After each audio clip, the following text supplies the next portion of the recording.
Welcome to the Essentially You podcast. Kara, honey, how are you doing today? I am well. So excited to be here.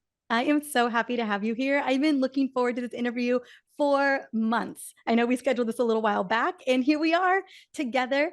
And what I would love to have you start with, because I'm just so, not only am I so inspired by the work that you do, by the company that you run and co-found, but the mission that you have, because I feel like it's very similar to my own mission. And I just would love for you to share kind of what was that defining moment or that impetus that said, you know what, this is a mission that I am going to just take on. And I know that I need to be a part of this solution. And in turn, what you ended up coming with that is creating Nutrisense, which is an opportunity for people to get a continuous glucose monitor and track their blood sugar levels. And so I know we're going to get more into the nitty gritty. I know a lot of my audience already knows about your company and has probably worn CGMs and used your technology, but I would just love to hear from you kind of what was it that had you decide to do it? Yeah, absolutely. So I'm a registered dietitian originally, and I started my career in more traditional clinical nutrition world. So I was working in the hospitals with sick patients, primarily ICU, critical care nutrition. And I was seeing people mostly come in with complications of lifestyle related chronic conditions. When we think of ICU, we usually think of gunshot wounds or car accidents, but a lot of what you see are urgent leg amputations because of uncontrolled diabetes, or needing to put someone on dialysis because of uncontrolled hypertension. These type of situations you start to see every single day. And there is a lot of suffering and time and pain and costs associated with this. And you just realize it never had to happen in the first place.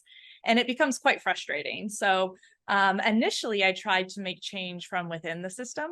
And if anybody has worked in healthcare, it's quite challenging. You have a lot you're pushing up against. So I tried to really make a difference within my hospital system. I tried to get changes made to the patient meal trays. Again, if anyone's been in the hospital or worked in a hospital, the meal trays are not a picture of health or nutrition that we should aspire to be eating like. So it was a lot of frustrations over and over and not feeling like I could actually make a difference. And so eventually, I went to a different startup, but all the time I was thinking about how to solve some of those problems. And to me, it kept coming down to what is the root cause? The root cause here is lifestyle habits, and metabolic health is kind of that foundation that stems a lot of these chronic conditions, a lot of these complications. And then I started to look at solutions for how can we address metabolic health and drive meaningful behavior change way before you end up in the ICU with diabetic complications. And that's where I discovered the continuous glucose monitor and started to put them on friends and families who didn't have diabetes. And I realized that it's a powerful behavior change tool, and it gives you that useful data to address some of those root problems. And then from there, I just became absolutely obsessed with everything in that area. I met my two co-founders, one of which comes from a technical background and one of which comes from a business background. And so between the three of us, we kind of had all the skills we needed. We were all so passionate and excited about this. And that's where Nutrisense was born about 4 years ago now. Wow, I love the story. And yeah, you don't think that in critical care that what's coming up are these acute manifestations of something that was very chronic for a very long time. And you think about the pain and anguish and suffering costs that even incurred well before they ended up in the ICU, dealing with an amputation or dealing with dialysis or dealing with kidney issues, whatever that may be. That's become this acute issue, from longstanding chronic issues like deregulated blood sugar and insulin resistance. Absolutely. So curious, when you first got started, kind of slapping CGMs on everybody, and even I want to translate over to some of the kind of the research and what you've been seeing in the data in terms of behavioral change. What did you first initially see with friends and family members? Because I'm sure it was alarming for them to see that they were having more blood sugar spikes than they could have ever possibly imagined. I don't think anyone even thought that we had. I mean, we talk about with kids like having sugar highs, and kids running around eating too many popsicles or something during the summer. That's a thing. But I don't think of anyone ever attributed to actual like these kind of diabetic ranges that are happening when our blood sugar is spiking. Yeah, absolutely. And I was the first person, N of one, doing some self-experimentation. And before this, I had done a lot of the glucometer finger pricks. So I felt like I had a good idea of what was happening with my glucose levels. I would check it fasted. I would check it, 2 hours after a meal. And then the first time I wore a CGM, it was like all this new information that I could never capture with the glucometer. So even just with myself, I remember specifically there was different fruit I had tried with the glucometer, but when you're checking 2 hours after a meal, you really have no idea how high your glucose is going in between. So I thought I had a sense of how my glucose was responding. And then the first time I ate pineapple by itself on an empty stomach wearing a CGM, it was a pretty eye-opening experience of what your glucose can really do. So for me personally, I learned so much. I realized even as an expert in this area, even from testing in other modalities, that you really don't know what you don't know. And when you get that movie picture view of your glucose, you learn so much.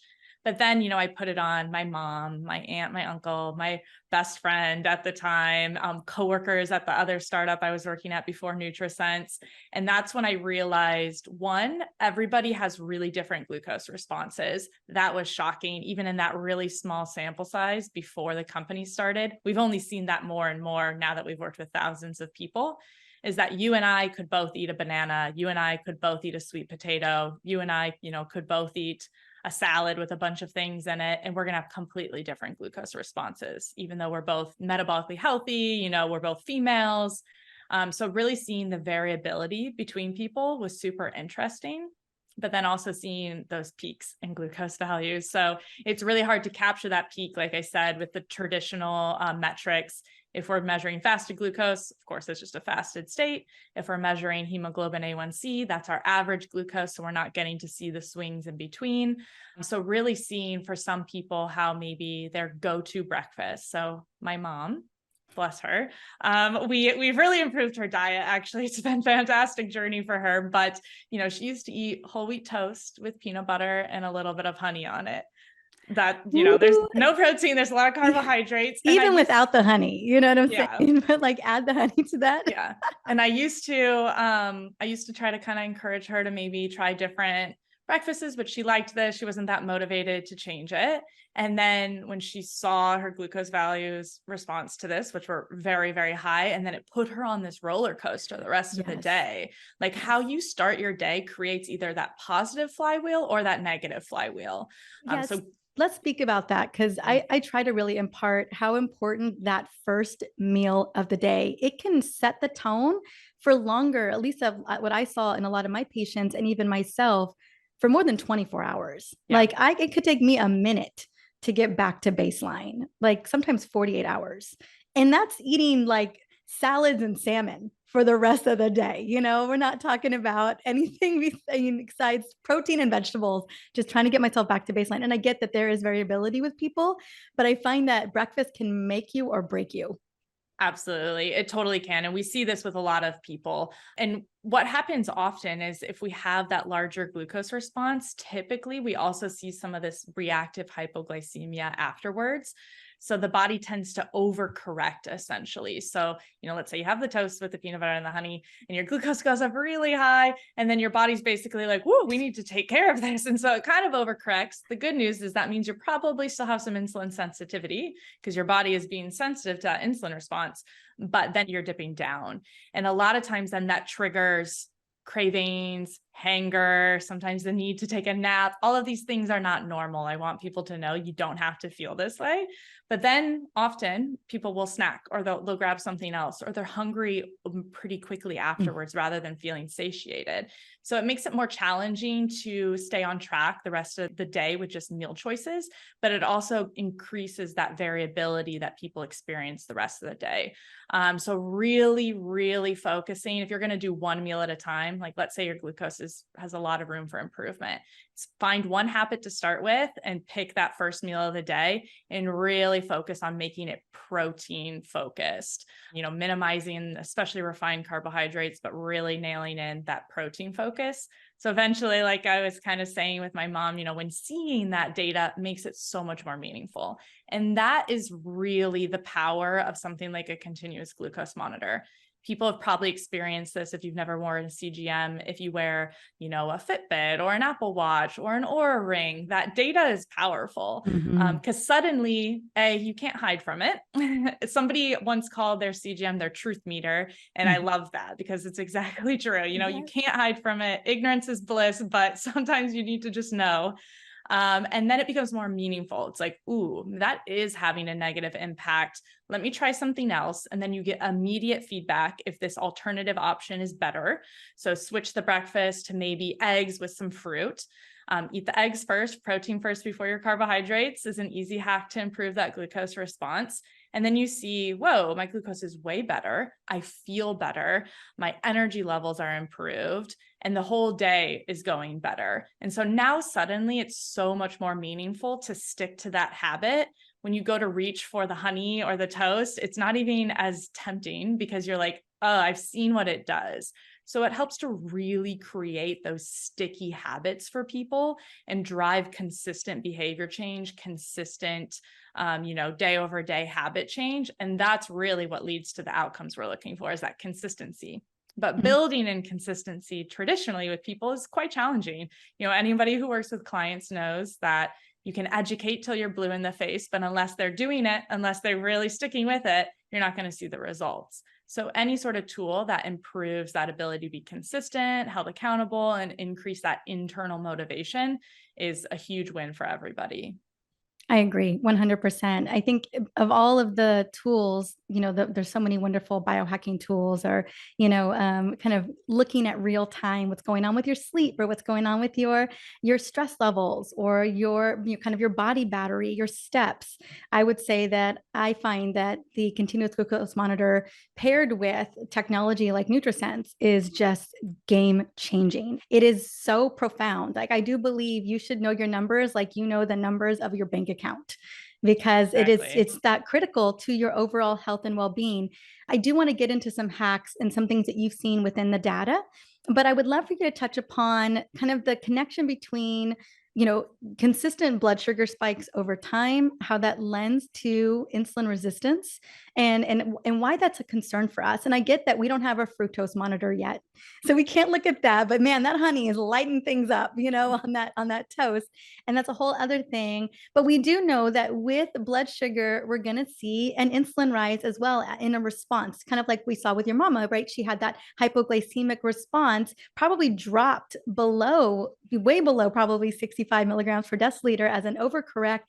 And then, yeah, your body starts to want something else to kind of bring that blood sugar up. And so would you spend a little bit of time, when you were thinking about the thing that was going to create the biggest behavior change, but also was going to make the biggest impact towards kind of reversing, or I don't know if we can say reversing insulin resistance, but let's say adjusting insulin resistance, improving insulin sensitivity. How about that? That this was a way that we could actually make consistent change in the right direction.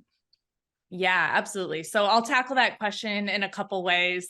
First is just why glucose is such an important metric. So as you mentioned, would love either to layer on top of this continuous fructose, continuous insulin. There's a bunch of data points that we would love to see, but the technology is not quite there. It is certainly coming in the future though, and we will definitely adopt it when it comes. But glucose, if you think about 80-20 rule, what's the biggest bang for your buck? If we stabilize glucose values, so many things improve.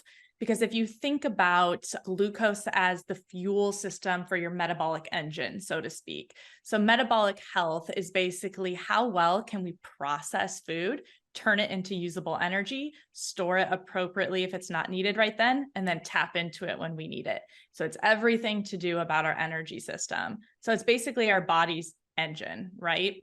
And then glucose is that fuel source, the primary preferred fuel source for that engine. We, of course, have other fuel sources as well. So if you think about, if we're really taking the car analogy, if you think about a hybrid car, you can think about sometimes we'll tap into glucose or gasoline, and sometimes we'll tap into fat or ketones, and that's maybe more like electric energy. But we want to be able to switch our energy source appropriately and utilize energy in the best way possible, as efficiently as possible.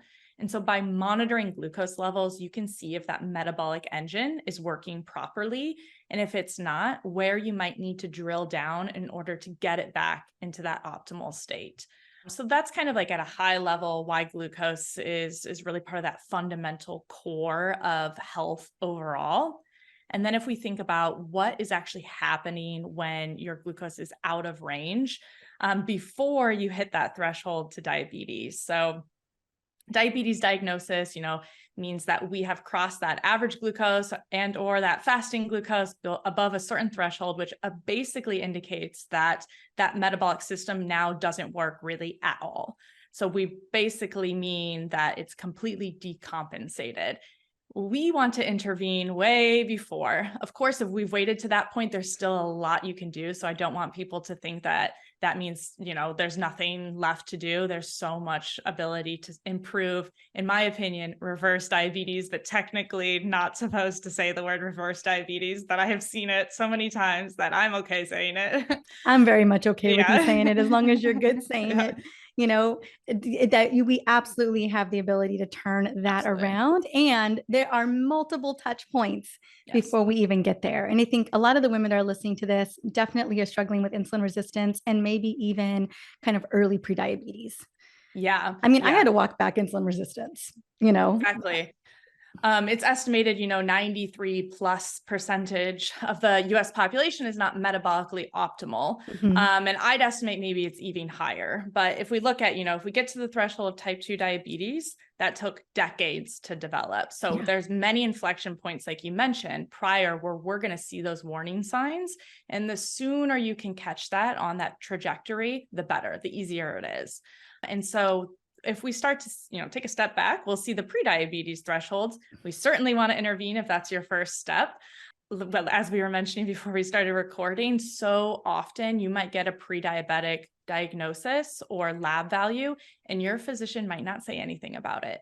Or they might say, oh, let's watch this, make sure, you're eating well and exercising, and we'll check it next year. The amount of times I've heard that over and over.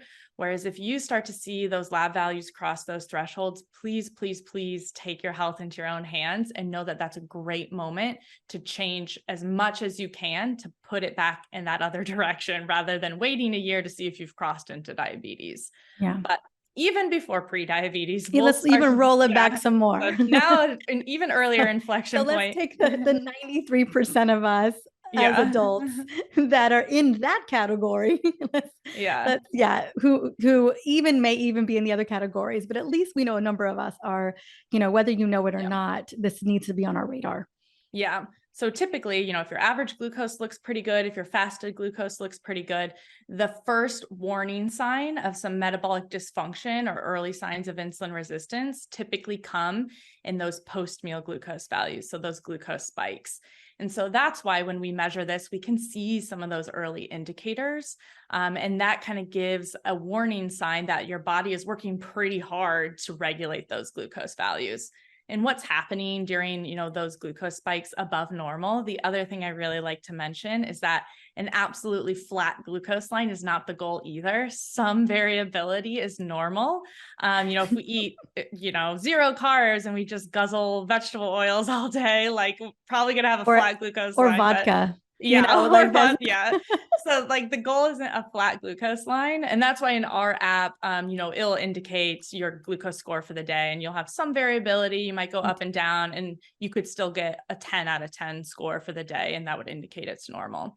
But glucose values above normal thresholds are both, if we take a zoomed in look at the cellular level, it's really putting a lot of stress on that mitochondria. Yeah. So the mitochondria is where we have to process all that energy. So I really think about it as we're putting the gas pedal down, we're flooring the car, and it's going to do what it needs to do, but not without consequence, right? Mm-hmm. We're creating all these reactive oxygen species. We're creating some metabolic damage, some oxidative stress in order to deal with this glucose load coming in. And if that only happens every once in a while, a birthday party, Christmas, your body's fine. New Year's Eve. Yeah, Yeah. it can correct for it. We don't have to be perfect. That's the good news. But if we're doing this at every breakfast, lunch, and dinner, eventually, just like if you're flooring the car every single time you drive, you're going to put damage on the engine and eventually it's not going to work as well. So it's similar. We're putting stress on the body. We're creating a lot of this reactive oxygen species. We're creating inflammation, and then it also creates damage to the vasculature of the body. So those blood vessels, where our glucose is a very thin lining of cells, the endothelium. And when we have those big fluctuations in glucose, it's damaging to that endothelial tissue. And that's why, one of the indicators or most common consequences of diabetes is cardiovascular disease, because it's damaging that lining. So that's kind of what's happening, even if you don't have diabetes or pre-diabetes. When we're having these big glucose swings, we're kind of damaging some of that fundamental structure of the body. And again, it's about repeated. So if we're doing this kind of day in, day out, eventually it's going to create that damage. And then maybe 10 years from now, you're going to see the pre-diabetes. Another 10 years, you're going to see the diabetes. But what we want to do is see it really early. So you can just swap some meal choices, maybe improve your fitness. Maybe it's stress you need to address, but get it kind of back down into those baseline levels so that we never even have to worry about kind of those other later inflection points. Thank you. I so appreciate the kind of breaking it down in such a beautiful and simple way. Would you be open to sharing? I really loved using the Nutrisense app, and I love the wiggle room. I will say that there's, and so you do get a score, but also, there is a range that is set. And so would you be open to sharing kind of, from the data, what would be within normal range, kind of staying within that normal range? I know for me, I have an optimal range that maybe I'm always mindful, maybe it's too optimal, but I think it's always worth sharing too, just to kind of open the door of what's possible. But I will say that in order to keep within an optimal range for myself, I got to really be on top of it. I got to be disciplined for sure. So please share what kind of where you guys land.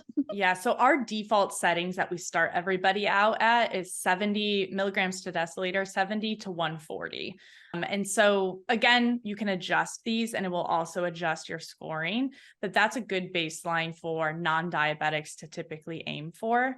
140 is kind of where we really don't want to see glucose spikes going above that very often. Some people, like I adjust my lower threshold to 60 rather than 70 because I'm often in the 60s and feel really good.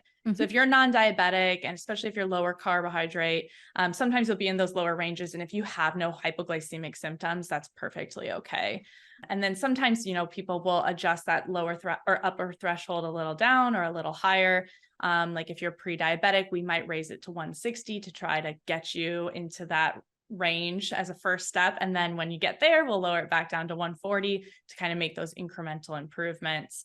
If you're lower carbohydrate diet, or especially a ketogenic diet, we'll usually set the threshold to 120 because we really wouldn't expect it to go much above that. But 70 to 140 is kind of baseline of where we start. Okay. And I love that because I think that does give a lot of people wiggle room. I'm very much of the threshold, at least for myself, is 60 to 120. And ideally, I even like to stay around 110, 115. I usually often don't raise above 115, but I know that that can be really hard to do.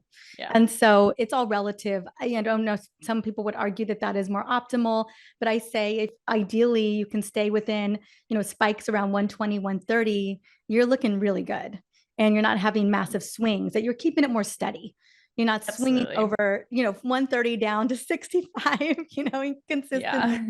Yeah. So I just wanted to just have you share that to give a little bit of insight as to, what people are looking at when they're scanning those CGMs, what's showing up on the app. Yeah. And the four things we really look at the most within that range. So while it's 70 to 140, if you're between like 130 and 140 all day, obviously that's not optimal. And so 140 is kind of what we set as a baseline for that peak glucose value, but we also want to look at average glucose value.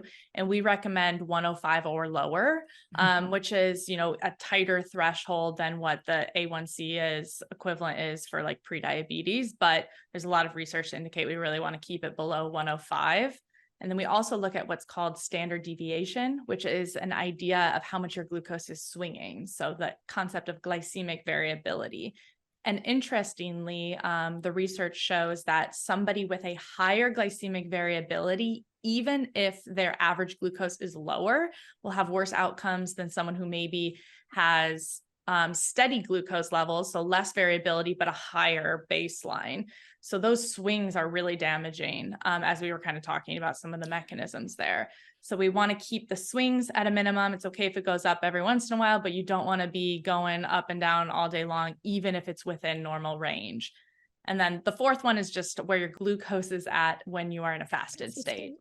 So while you're sleeping, in the morning before you've eaten. And a lot of people will think that they know their fasted glucose level because they get it checked maybe once a year, or they do the random finger pricks, but it can vary a lot. Oh, yeah. It's another thing you'll learn when you start to wear the CGM. Maybe this morning I woke up and it was 65, but then tomorrow I wake up and it's 95 because I got a poor night of sleep. I'm super stressed out. I ate a late meal last night. And so it varies quite a bit. And so really seeing what is moving that fasted glucose level is another huge insight you can get even from just wearing one CGM 14 days. Yeah. Oh my gosh. I always tell people, ideally, I recommend someone wear one for a month. Yeah, Really give yourself a full month. And honestly, in an ideal scenario, I say 3 months because that's where I see massive behavioral change. But I think even within that first month, I was just so blown away. I was just like, oh my goodness. Wow, this was so fast. It was just so, I mean, every day I'm just like, and then you can start to play with things and see and kind of, be that N of one, just like, oh, what happens when I do this, and so I think you can do that within that month window. But even 2 weeks can give you a lot of insight. I love wearing one every quarter for accountability, just to make sure that I'm on my P's and Q's. Like I know where I like my fasting glucose to be. I like it to be in the 70s. And it's really fascinating when poor sleep or eating too late, like we're really great at eating early. We eat by 6 p.m. But sometimes that doesn't happen. And I'll always see it in the morning. Yeah. I'm like, oh, there it is. And so I always check my my glucose before bed as well, just to kind of get a sense of like where I'm going to land. And was it sleep that was messing with me, or was it blood sugar that was messing with my sleep that messed with me the next day? I mean, there's so much nuance and there's so many variables to look at. But the more you wear it, the more you can really fine tune what is going on for you, which I think is so beautiful. And I know you guys have a lot of different options to make that work for people, depending on whatever the journey is. I would love for you to share based kind of what you guys have been looking at. And I'm so grateful. One of the things I love that you guys look at is that variability across time, where because those spikes really do add up in our favor. But I know that fasting blood sugar is so important. So in the research, kind of, and I know you guys are still looking at this, it's only 4 years in. Where would we love to have our fasting blood sugar? Because that's the one thing I feel like we can really keep an eye on every single day outside of postprandial after our meals. Yeah, absolutely. So again, if you're going to go to a doctor's office and you'll see your reference ranges, they're going to say keep it under 100, which, wouldn't recommend. I'm sure people have heard the spiel that there's a difference between optimal and reference ranges. So always important to keep in mind that just because it's marked as normal or not normal from a lab panel does not necessarily mean that that's what you want to aim for. What we recommend typically is between that 60 range and 90. So that 90 is really kind of an upper threshold for fasted glucose levels. And again, that 60 to 70 range with the caveat that just make sure you're not having hypoglycemic symptoms. Some people do feel hypoglycemic, and that is a signal from your body. Your body is trying to tell you it's not getting the energy that it needs. So just being mindful of that. But most people who are non-diabetic feel pretty good in that range. And, there's a lot of research at this point to indicate that fasted glucose values above 90 are an independent risk factor for insulin resistance, future diabetes, future cardiovascular disease. I think at one point in time, I don't remember how long ago, the official guidelines were 110 and they lowered it to 100. So it's probably it wasn't that long ago that it was 110. I think people still probably think it may be 110 out there. But yes, even 100, that major red flag for me if I see anything getting close to 100. Honestly, certainly, if anything's above 90, I'm just, same. Mhm. Yeah. And like I said, like as we mentioned, sometimes there's going to be factors that raise your fasting glucose. And if it's isolated and you can pinpoint what happened and you can correct that, like sometimes my fasted glucose will be in the 90s if I've done multiple things wrong, so to speak, where it's like, I had the late night meal because I was meeting clients and, some circumstance where I had a later dinner, and then maybe I slept poorly and stress. Those are the three things that are usually going to raise somebody's fasted glucose levels: late night dinner, stress levels, poor sleep. Yeah. So really look at those. If you have really high stress levels every single day and you're seeing your fasted glucose values in the high 90s, hundreds every single day, then, of course, that's going to be the thing that you really want to prioritize. You really want to get improved.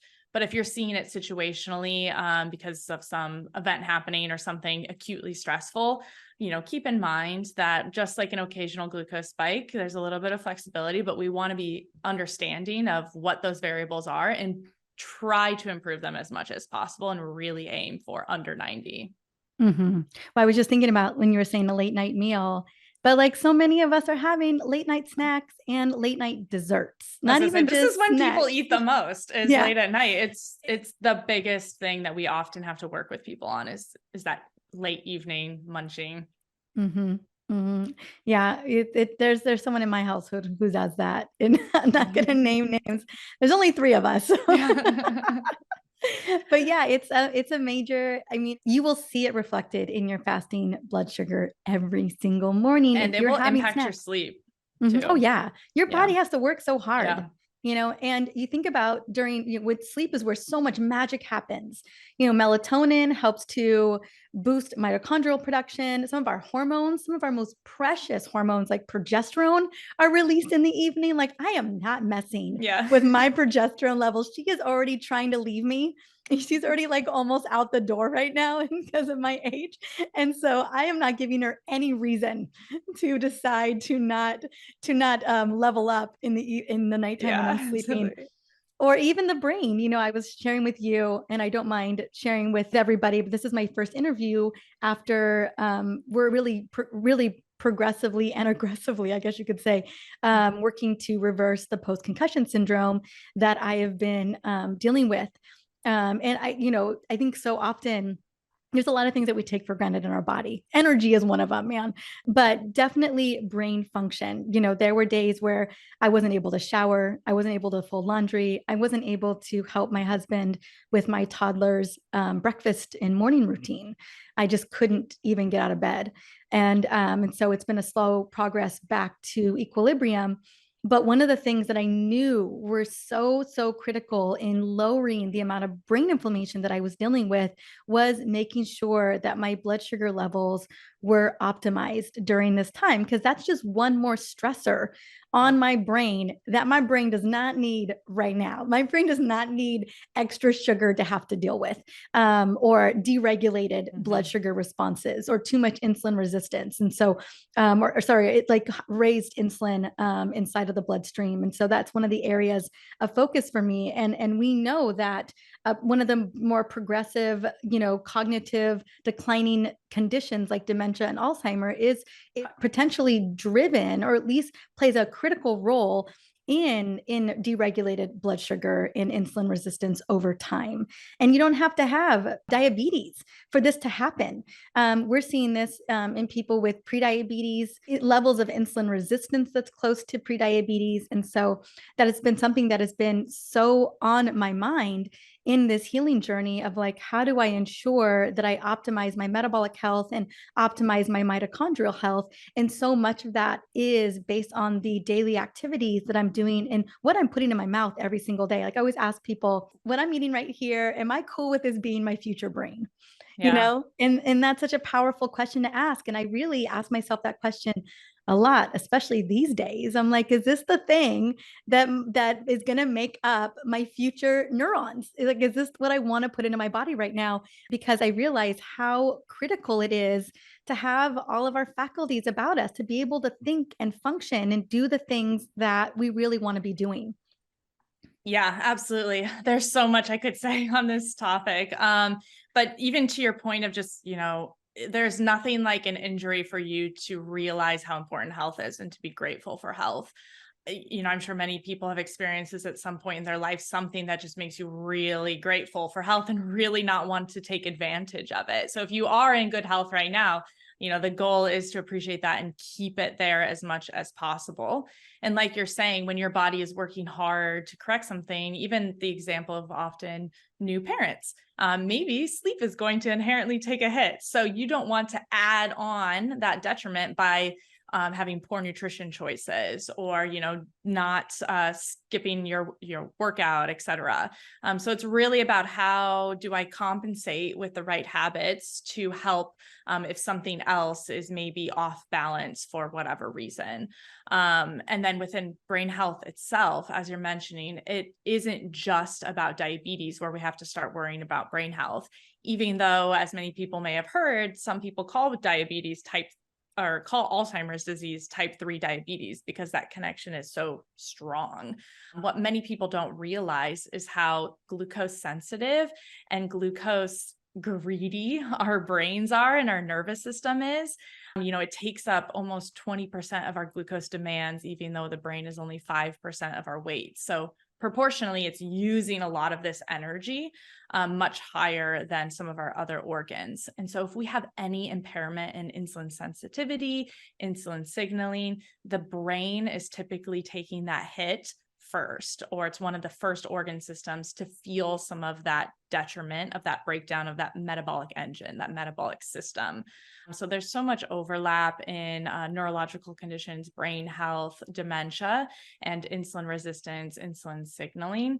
And even beyond that, so not just thinking about dementia and Alzheimer's, we know that glucose levels and those fluctuations throughout the day and our insulin sensitivity impairs or enhances our day-to-day just cognitive abilities. So our ability to focus, our ability to crush it at work, our ability to show up as our best self is going to be impacted from what our glucose levels are doing. So we know hyperglycemia without diabetes. So again, when we're seeing those high swings, even without the diabetes threshold, impairs cognitive function. So things like the ability to focus, the ability to have executive function. So kind of those more complicated cognitive abilities that make humans humans, our ability to have good attention span, that inflammation in the brain. So all of these things are going to impact our day-to-day ability to just function at our best.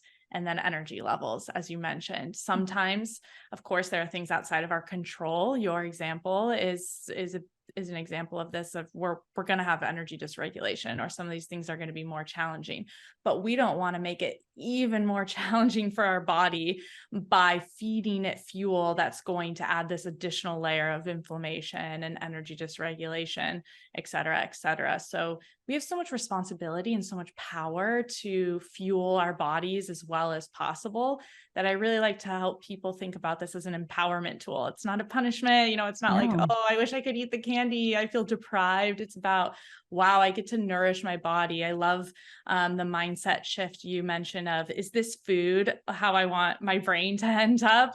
This is going to be a direct reflection, and we get to make these choices. It's so empowering.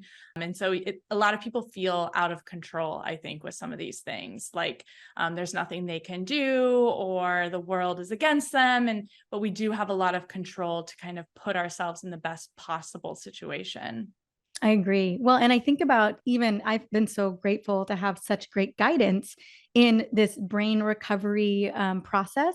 But at the end of the day, I'm the one taking the supplements. I'm the one driving the treatments. I'm the one making sure I'm sleeping. I'm the one doing the meditations.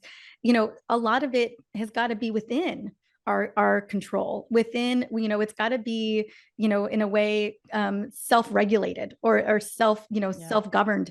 And so even when we have great doctors, and we have, a great team around us, at the end of the day, they're not checking out my supplement protocol. They're not making sure I'm going to Yeah. sleep early enough. Those are the things that we get to own. and we get to gauge how we're feeling and, how we're waking up every single day. We talk a lot about, what do those labs look like when we're looking at some degree of metabolic dysfunction? If 93% of us have it, is it blood sugar for someone? Is it triglycerides? Is it hip to waist ratio? Is it blood pressure? Kind of all of those markers that we look at when we go to the doctor. But what a lot of people don't realize is it's the brain fog, it's the low energy, it's the sleep issues, it's the moodiness, it's the hangriness, it's the crash at 4 o'clock in the afternoon. These are real time disruptive symptoms that are an indicator that something isn't right in terms of our energy processing systems within our cellular energy. And I think a lot of us, we kind of, maybe it's our hormones, and it's interconnected. Insulin is a hormone.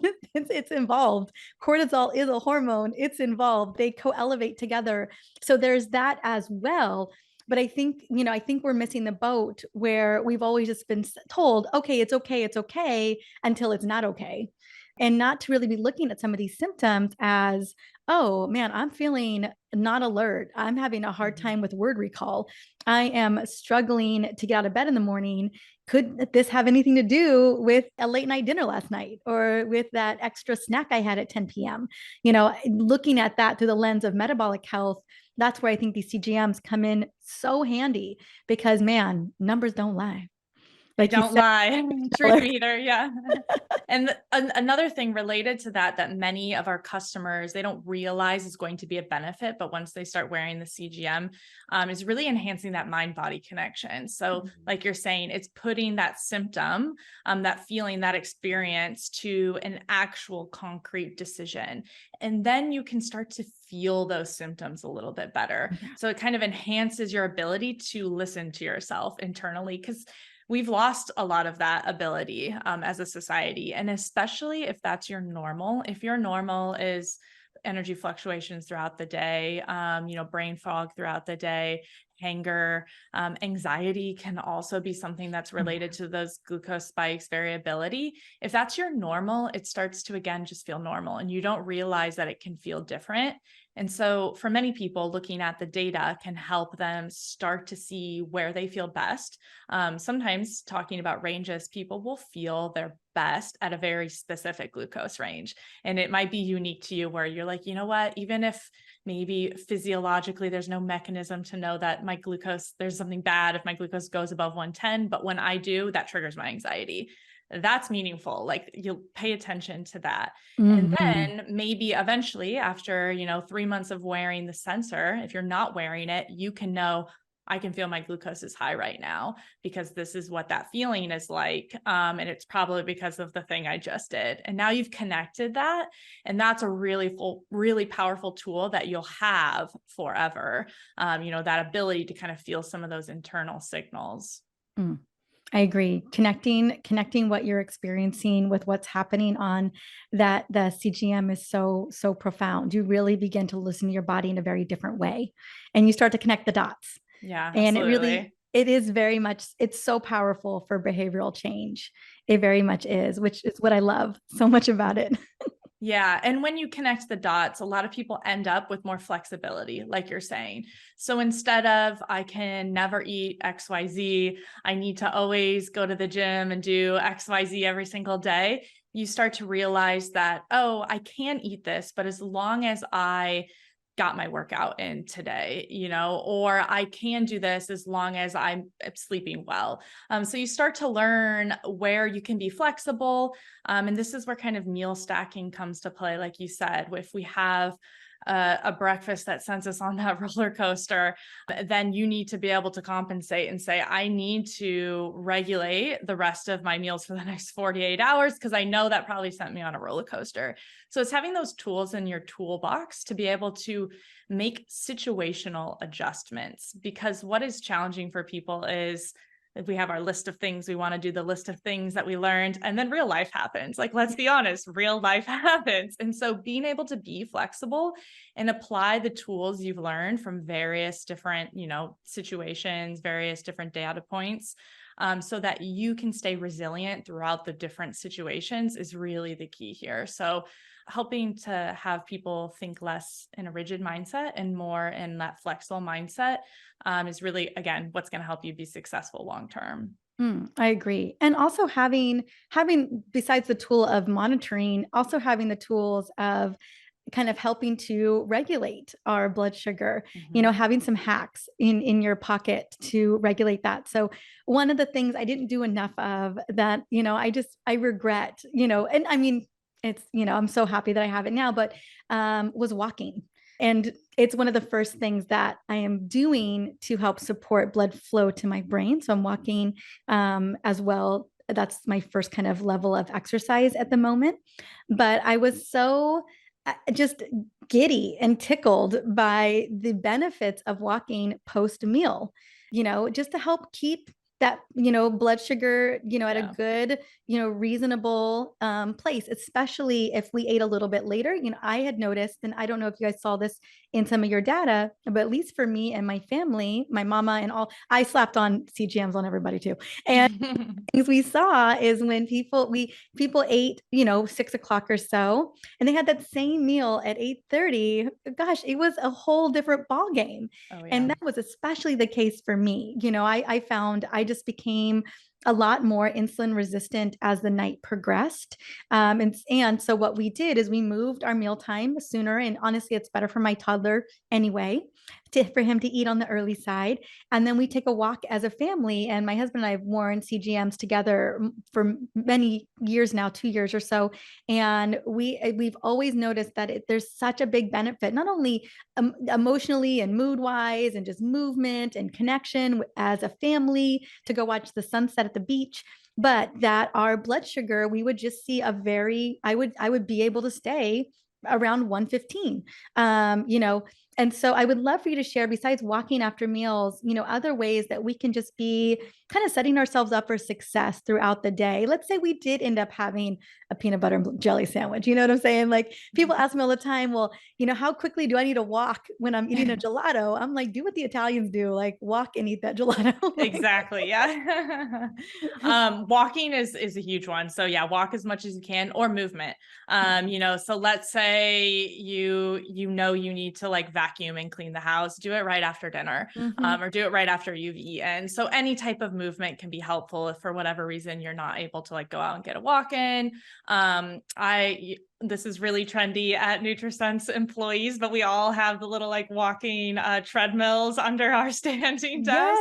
Yes. So walking while you're on meetings, if you just ate lunch, maybe you don't have time to get off, log off and get outside. So movement is great. The protein first hack that we talked about is a big one. So let's say you have a plate of steak, broccoli, potatoes, eat the steak first. Even you don't have to like wait 10 minutes in between, just even a few bites of the protein before you start eating any carbohydrates makes a huge difference. Entering that parasympathetic state before you eat.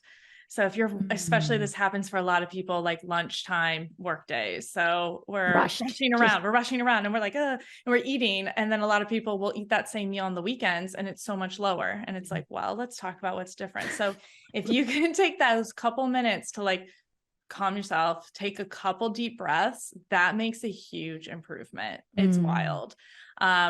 Eating earlier, like you mentioned, is a huge one. Any type of ability to improve your lean body mass, so strength training as much as possible. So building up that muscle reserve helps us to be more flexible and basically soak up that glucose if it is in circulation. So that's like essentially a long-term and security account for your body, is having that lean body mass, especially as hormones change. So yes, I was going to say, women going through menopause, the number one thing that makes some women more successful from a glucose control than others is lean body mass, strength training. It's huge. It's so important. Yeah, I think, go on. What's another one? Oh, sorry about that. No, there's tons that we could do. I was just going to say, people always ask about apple cider vinegar, and it does actually work. So if like maybe it's Thanksgiving or, whatever, you have something going up where, maybe you're going to eat a little differently than normal. Having some apple cider vinegar right before the meal actually does really help. So you can dilute it in water and drink it. That's usually the easiest way, or you can just pour it on like a salad to start. So that's another tip that helps. Yeah, I can't do it. Like, I mean, it works. I know it does. And we do a lot of vinaigrettes, Yeah. with apple cider vinegar in it. That's kind of the way that I do it. Yeah. But yeah, that's just, I mean, not everyone's going to want to drink apple cider vinegar before chocolate No, cake. that's It's just totally not, fine. it's not Yeah. sexy. Like, it's like, you gotta like clear that out first.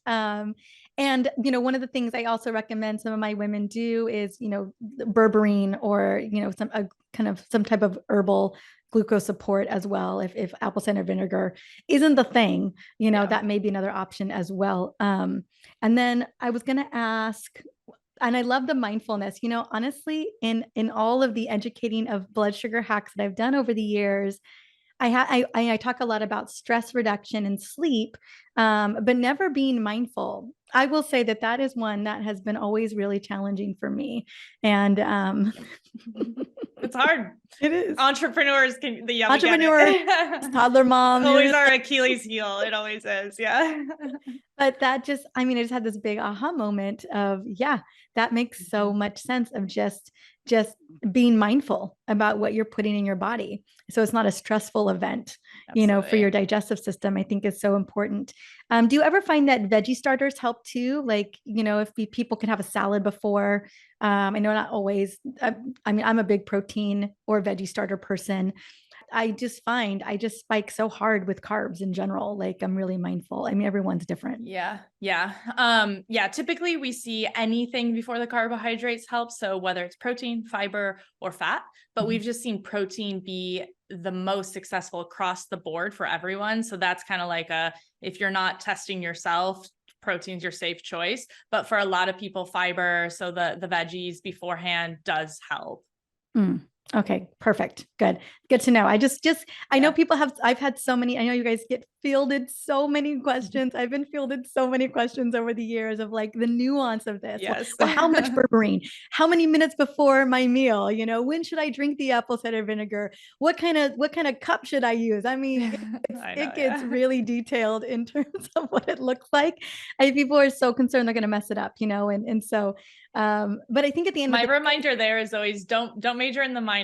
Like, right. don't get too worried about the little things. Like, these things are going to help, but really focus on those like big fundamentals. Like, if your stress management is out of control, like if you're so stressed out, don't worry about like how soon to drink the apple cider vinegar. Like, make sure you're tackling the most important things first. It's probably why they're concerned about it. Isn't they're in Yeah. that stress state. They're just like, I need to know. If I have to take a guess, I would agree. Yeah. Okay. And then the other thing, in terms of the data and the trends that you've seen, I know that there's a lot of variability person to person. But have there been some big, like, I know breakfast, setting the tone for breakfast in the morning? Obviously, eating late night snacks at night has been something we've got to reel in. Anything else that's just been kind of glaringly obvious besides, yeah, maybe, don't drink a root beer float and then sit on the couch. It's something like, obviously we know that consuming, straight up sugar, whether it's ice cream or it's a big chocolate cake or whatever that may be, you probably guaranteed, even with the best metabolic health, you're going to see a rise there. Your body's going to have to deal with that. Yeah. Yeah. Absolutely. I think for some of them is really being mindful of maybe some kind of like secret hidden ingredients. So reading the food labels of things. Sure. An example is, personally for myself, the Costco rotisserie chicken has like a dextrose coating on it. And I was noticing a glucose response, not like a huge spike, but still more than I'm like, this doesn't make sense. But you're like, this is straight chicken. Yeah. What is going on here? Yeah. So mindful of things like that. Yeah. Or, especially like low carb products that will sometimes have like synthetic fibers that aren't always really actually that glucose friendly. So just kind of being mindful of maybe some like hidden secret ingredients, and then the level of processing, so a lot of people will be like, maybe take the example of like oats. So that like oats is oats, but not necessarily. So there's instant oats, rolled oats, steel cut oats, overnight oats. Those are going to have just like completely different glucose responses. So just thinking about like, how processed is this food really? Each level of processing on top of it is going to lead to that higher glucose response. the other thing, we always talk about is one night of bad sleep can put you on that roller coaster. So really being mindful of like, okay, I didn't sleep well last night. I need to compensate today. I need to be extra mindful of making sure my meals are mostly just like protein and fiber, vegetables. I need to make sure I don't skip the gym because that's really going to help me. Or, giving your body what it needs. Maybe you need rest. Maybe you don't need to go do your HIIT exercise, but knowing that impact of even just one night of bad sleep can all really make a difference. So there are a lot of things to consider. Another one that is hard to know for certain without like looking at the data, but is really thinking about, because people always ask like, what diet is the best diet? How many carbohydrates should I eat? What does low carb mean? What's the range? But I always try to explain it as more like match your carbohydrate intake. So how many carbs you're eating to your carbohydrate threshold. So everyone's going to kind of have a sweet spot for how much their body can tolerate. And again, you kind of have to play with this by seeing the data. But a 30-year-old male who weighs 200 pounds and is 7% body fat because he's all muscle and he's training for CrossFit games, Right. and he can eat a lot of carbs and his glucose is going to look amazing. I'm sorry. But the postmenopausal woman who has maybe 30% body fat isn't very active. Her carbohydrate threshold is going to be really, really low.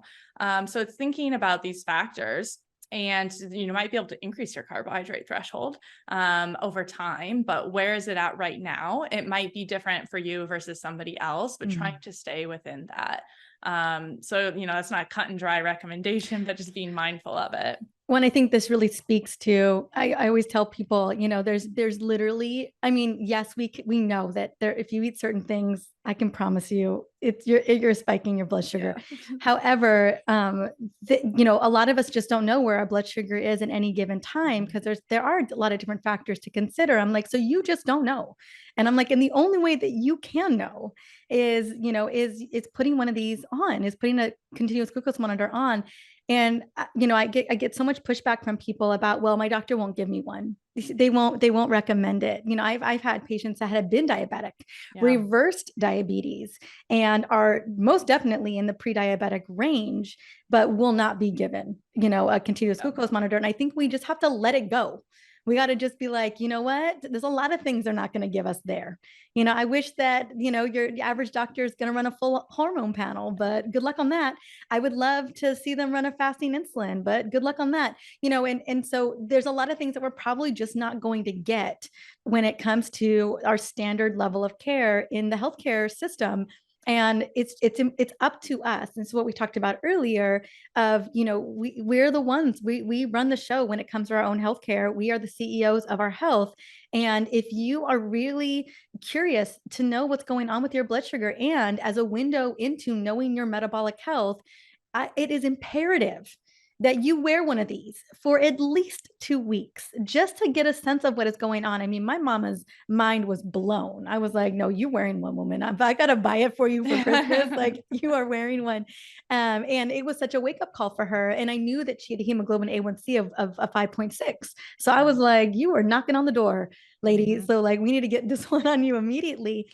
And so I just really want to speak into that of just, you don't know what you don't know. And it's so important for us to be able to measure and look and then make these real-time changes based on the information that you're given. And like I said, there's so many great tools out there about how we can eat to support our metabolic health, our gut health, our liver health. It's all interconnected. But that first step is just knowing where you land on that spectrum of blood sugar variability, and then go from there. Yeah, perfectly said. We get pushback too. Why would you, if you're not diabetic, why would you need to monitor this? And I know we're on the same page. My eyes rolled so far back. How many times do I have to say this? But yeah, awareness is the first step. You need the right tools and information to know where to go from there. And maybe you wear it for a month and you're like, great, actually a few little tweaks I needed to make sure I stay in a good place, but like, I'm pretty good. And that's great. Check that box. Just like we should get labs every year to make sure we're on track. And then, like you said, a lot of people, we really recommend doing it that periodic use case, where do it again a year later at a minimum to just kind of see, am I still on track? What are the trends? How have things changed? Am I good? Am I not? But you might most likely put it on and be like, ooh, I got a little work to do actually. But you wouldn't know that unless you waited another 2 decades for a problem to appear. And now we're being reactive instead of proactive. And we really have to start thinking more about being proactive as a society. It's the only way we're going to start moving the needle in the right direction. So, and even like you mentioned, only about a third of type 2 diabetics have ever worn a CGM. So it's not even a standard of care for people who have diabetes, which is absolutely insane. Hopefully that stat changes for both diabetics and non-diabetics sooner rather than later. But you know, we're making our you're part of the change as much as we can. Yeah. I mean, you're providing the data to hopefully make that change, to see noticeable change in people's metabolic health, especially as they get older. As you mentioned, you know, I assure so many of the people that are using CGMs with you are probably women in perimenopause and menopause. And there is, it really, you know, a big need for concern there in terms of what is happening as our hormones begin to shift. And if we didn't have that metabolic foundation, it just feels like the rug gets pulled from under us. And all of a sudden, you know, we start to see greater numbers of insulin resistance. And, you know, we start to see our blood sugar numbers start to rise, you know, quick. Like, you know, all of a sudden it hikes up, and there's reason to be concerned. And so, you know, that's a lot of the women that are listening to us right now. And so if you're feeling that feeling of like, man, weight's not coming off, I've got all these other symptoms, I promise you the underpinning of your metabolic health is something that we got to address. I know so often your doctor is going to be like, oh, it's just estrogen, or oh, it's just progesterone, you know, but there's so much more to it. And those two hormones are helping to regulate your metabolism as well. And so I just want to just impart, one of the reasons why I had you come on here was really to help me advocate yeah, for absolutely. people to do this. It's so important. It's so important for people to realize, you know, how much this data is going to impact how they're functioning and how they feel and their outcomes, and that they are in control. And, you know, this is the first step, that awareness key. You don't know what you don't know, and knowledge is power. We don't want to live in the ignorance is bliss category. No, because and then you like ignorance is bliss until something hits you in the face. Yeah. And with the healthcare system, that is all about let's watch and see what happens to you without any modification changes. You know, we watch and see what happens as you head straight into type 2 diabetes. And it's more common than you think. It's happening more frequently than you think. And all of a sudden, what was a couple decade long progression to get there just happens like that. And you get that diagnosis. And that's just, you know, it's what I don't want for anyone to have happen. It doesn't need to happen. It never needed to happen. And I guess that's the awareness, it's the education piece. And there's just so much we can do to walk it back. There really is. And it doesn't have to be that complicated. No, it really doesn't. So if anyone takes anything from this, is that hopefully they feel empowered, because there's so much you can do, like you said, at any point in that scale, you know, whether you're really metabolically healthy or whether you have type 2 diabetes, there's so much you can do. Yeah. Thank you so much for coming on. So what I'll have, because I know you're thinking, you're listening right now and you're like, well, how do I get one of these? Like, you know what? It's about to be the fall.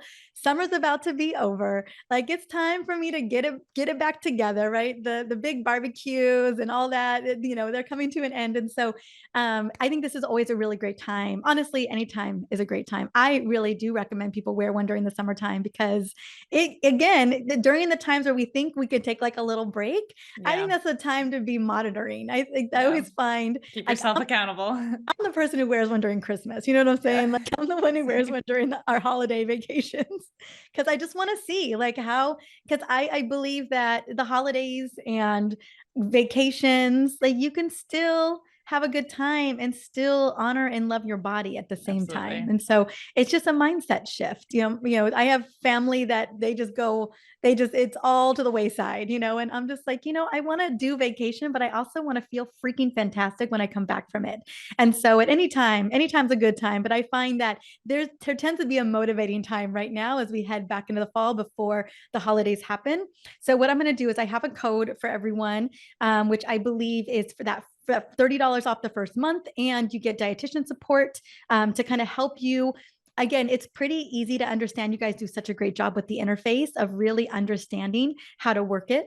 I've had my mama, my mother-in-law, all kinds of people use it, no problems at all. But then you also get somebody who really helps you to understand what's going on with your variability, kind of looking at the things that you may not be capturing when you are scanning the CGM, because you're kind of just looking at those numbers, Yep. and kind of reporting what you're eating. So you're seeing the bigger trends, but then you have someone looking behind the scenes at some of those smaller trends that you may not be picking up on that could really offer more insight into what is going on with your metabolic health. So that is what you'll all get wrapped in on the code. It'll be in the show notes, super easy to find.